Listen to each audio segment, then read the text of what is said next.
When you think about the software that kicked off the entire personal computer revolution, I bet one name pops into your head: Bill Gates. But what if I told you that the real pioneer, the guy who probably should have been the king of software, is a name most of us have never even heard? Well, this is the story of the genius who basically got written out of history. So this really gets to the heart of it, right? On one side, you've got Gary Kildall. He's the innovator, the brains who actually built the first dominant operating system for PCs.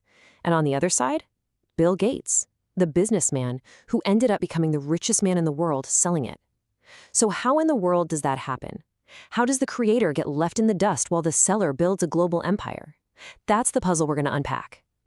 All right, to really get this, we've got to rewind to the very beginning and meet our main character. This is Gary Kildall. He was a super brilliant academic, a guy with a PhD in computer science from Seattle. And honestly, he was a tinkerer, an inventor at heart, way more interested in solving cool, complex problems than he was in getting rich. And the piece of software at the center of this whole saga is called CP/M. Now, before Kildall came along, early computers were, well, they were a real pain. You'd have to load a program from a clunky tape, and if you wanted to run something else, you had to reset the whole machine. CP/M was a total game changer. It was this magical layer of software that let the computer's brain talk to a disk drive. All of a sudden, you could save files, you could load different programs. It made personal computers actually useful for the first time. And just look at this timeline. It shows you how ridiculously far ahead of everyone Kildall was. We're talking about a 4-year sprint driven by nothing but curiosity. He starts by buying a tiny $25 microcomputer in '72, just for fun. By the next year, he's written a whole new programming language and created CP/M. And by 1975, he'd also invented the BIOS, the basic software that literally every one of our computers still uses to boot up today. In this brand new world, he was without a doubt the guy in the lead.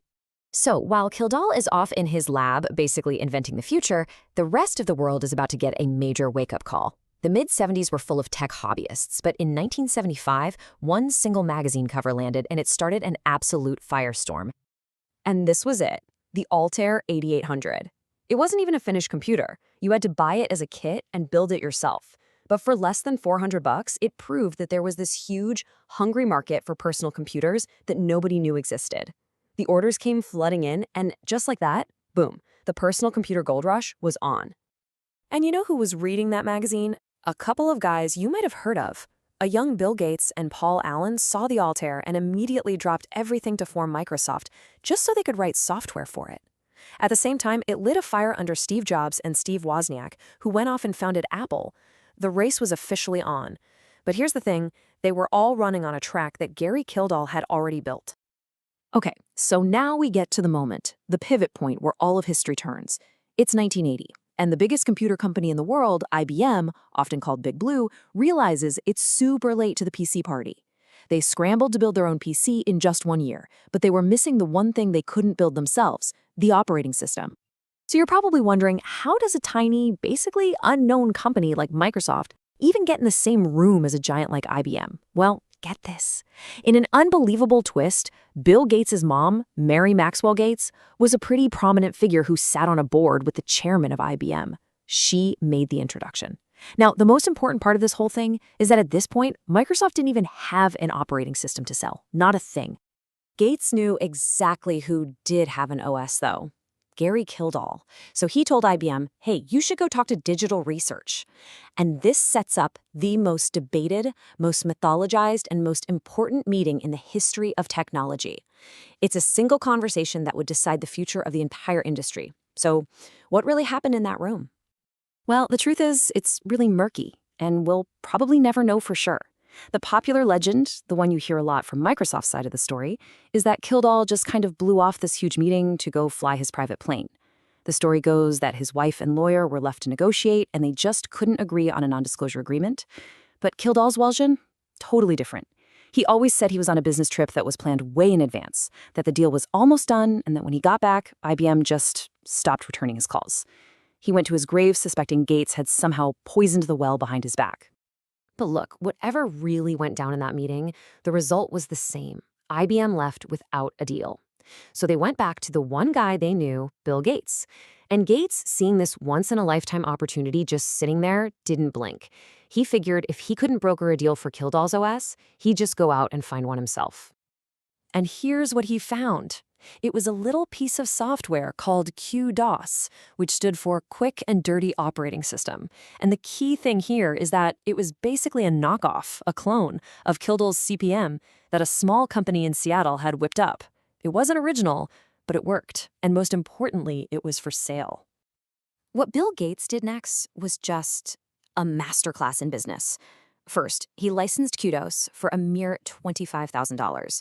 Then, he hired the guy who actually wrote it, pulling him away from that other company. And finally, for another $50,000, he bought all the rights to the software, lock, stock, and barrel. For just 75 grand, Microsoft now owned what would become MS-DOS. And the craziest part? The company that sold it had no idea it was about to be packaged for IBM. But this right here is the true masterstroke, the real genius move. When Gates went back to IBM, he didn't sell them the operating system. No, he licensed it to them. And he insisted on a little clause that said Microsoft could sell the exact same software to anyone else they wanted. IBM, in a rush and just wanting to sell their shiny new computers, agreed. That single clause, that one sentence in a contract, is what built the entire Microsoft empire. So in 1981, the IBM PC launches. And the consequences of these two deals, the one that fell apart and the one that came together, were instant and they were absolute. The paths of Gary Kildall and Bill Gates shot off in completely opposite directions. Forever. Now, Kildall did eventually manage to get IBM to offer his original CP/M as an option on their new PC. But just look at the price tag. IBM was selling their version of Microsoft's OS for just $40. Kildall's superior original software, it was listed for $240. I mean, if you're a regular person buying a computer, which one are you going to pick? It's not even a choice, right? Yeah, the market answered, and it answered loud and clear. An absolutely staggering 96.3% of everyone who bought an IBM PC chose Microsoft's cheaper option. It was a total blowout. The game was pretty much over before it even started. And remember that genius clause in the contract? This is where it paid off big time. See, IBM's PC design was open, which meant tons of other companies started making cheaper IBM clones. Every single one of those new computer companies needed an operating system. And thanks to that non-exclusive license, they all had to go knocking on one door, Microsoft's. Every new PC that was sold just made Microsoft's monopoly stronger, and Kildall CPM just faded away.